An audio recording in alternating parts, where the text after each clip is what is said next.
Hell, I think Heat of the Night may be the biggest part of this whole Raw review. But with that said, it is now time for our quick Smackdown recap. Oh, crap. Yeah, I guess we have to do that. Good call. I'm glad you picked up on it. I know, right? Like, I kept it in the back of my mind. And I'm going to be honest, and this is so embarrassing. Like, me and Ashton, like, we watched SmackDown together, but I can barely remember it. That is so bad. Yeah. But I think I remember the main event because it was Kane and Randy Orton, I believe. Yes, Kane and Randy Orton against John Cena and Dean Ambrose. And it was an alright tag match, but it once again had the DQ finish. Cena abandoned Ambrose at one point because Seth Rollins had come out to kind of taunt them. And Yeah, Cena and really that was the most notable thing on the whole show. You had Ziggler and Sheamus defeating The Miz and Sandow. Sheamus attacked Sandow with a chair after the match. Paige defeated Naomi because they're still kind of, not really giving Naomi any kind of slack after she screwed up her WrestleMania finish. The Big Show did his apology. The Usos beat Slater Gator. And Cesaro beat R-Truth. And nothing really notable happened. I just remember being really angry while watching this SmackDown because JBL's commentary is getting worse and worse every week. And there you go. That, to me, I think is going to be SmackDown recap because I really have nothing beyond that to say. So, with that said, now we can get right into our Monday Night Raw review. And, Seth, I think, is taking notes for us because he just storms the ring. He wants to just cut right to it, man. He comes out, says, cut my music. He says, you know what? The one thing you don't do is embarrass me. He says he can take a lot and he can put up with a lot, but you do not embarrass me. And he wants to, just settle it right here and now. You see Joey Mercury and Jamie Noble. They try and calm Seth Rollins down, try and get him out of there. And he says, what? What? Are you scared? You don't think this is a good idea? Let me tell you something. Being out here, all eyes on me, having the target on my back, I love it. I know I've got this target on my back, and I embrace it. I am the future. I am the next WWE World Heavyweight Champion because I have Money in the Bank, and all that stuff. He's just going on and on about his accomplishments and how great he is. But then Cena gets the jump on him. Out of nowhere, they start to get into a scuffle. Rollins quickly escapes into the crowd, thus proving that his words do indeed outrun his deeds. And as he's kind of smirking and laughing at Cena, like, hey, you were close, but you didn't get me. Dean Ambrose appears, who I will just say right now, and I can't wait to talk about him in later segments. Dean Ambrose was, for the second straight week, the star of this Raw for me. And that includes the Rock appearance that we just got done talking about. Yeah. I mean, I was just getting ready to say this Raw was saved by Rocky out of nowhere and hot dog vendor Dean Ambrose. Yes, Dean Ambrose, you, sir, are a delight.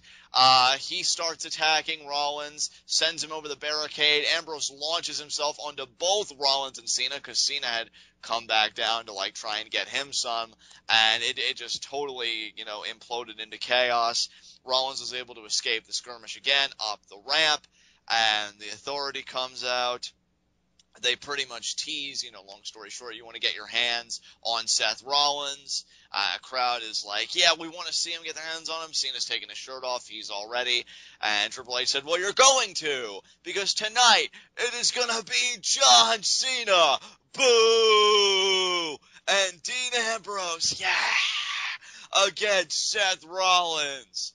Oh, man, it's going to happen. And Kane. At least it's a fair tag team match. And Randy Orton. Well, geez, why don't you just crap all over my parade?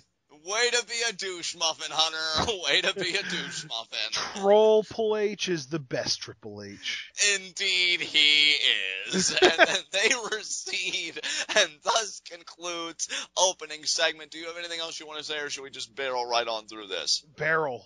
All right, what's the next segment? Let's do this. I thought you were going to be doing the barreling. What are you doing? I just wanted to hand it to you because you always confirm for me because you're always on top of things. So what was our next segment? Gold Star and Cesaro versus the Usos and Dolph Ziggler. Really, this match can be defined by one chant. Ready, John? Yes. We want Ziggler! That's really what it comes down to. It was just the Usos getting beat up a lot and the crowd chanting about how much they wanted Dolph Ziggler. Ziggler comes in and has a pretty hot flurry of offense when he gets his hot tag, leading to what might have possibly been the biggest pop I've ever seen for a sleeper hold getting locked in. Yeah. Now, it's worth noting that it was a tilt-a-whirl sleeper hold, but it was still just a freaking sleeper. Yeah, this crowd ate Ziggler up in like the best possible way. They wanted him in that match bad, and when he got the hot tag, the reception was incredible. I will say this, for all the hardships that Ziggler's endured that just get me absolutely frustrated as a big Ziggler fan, I have to say that maybe in the grand scheme of things it was to his benefit because of moments like this, because people rally around him.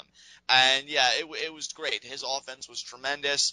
And, of course, the babyfaces, they start to turn the tide. Once Ziggler gets that tag, the big defining moment of the match, Stardust tags himself in. It's still him and I believe Ziggler gets the implant DDT.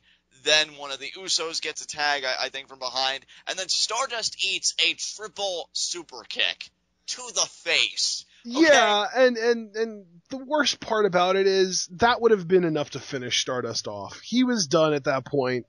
And then Uso number 2 just felt like really piling it on, and he goes to the top rope while Uso number 1 and Dolph Ziggler prevent Goldust and Cesaro from getting back into the ring. And Uso number 2 hits a Superfly splash on Stardust, who was literally unconscious at this point. Yeah, I mean, way to just totally decimate the guy, Usos. I was tempted, honestly, to kind of make the fact, because I knew the babyfaces were going to win going into it. The fact that the heels, first of all, that all these kind of storylines get lumped together in these 6-man matches, which does kind of get on my nerves sometimes. But more importantly, that that the babyfaces come out on top, because even with the heels holding some of the gold, I mean, Brock being the world champion and Gold Star being the tag champions, it seems like the babyfaces are still so OP. But you know what? That triple super kick and the splash, I just kind of laughed it off, and I'm like, oh, babyfaces, you can't be stopped. So yeah, Usos and Ziggler win. Crowd is hot for Ziggler and the winning team, and nothing more to say than that.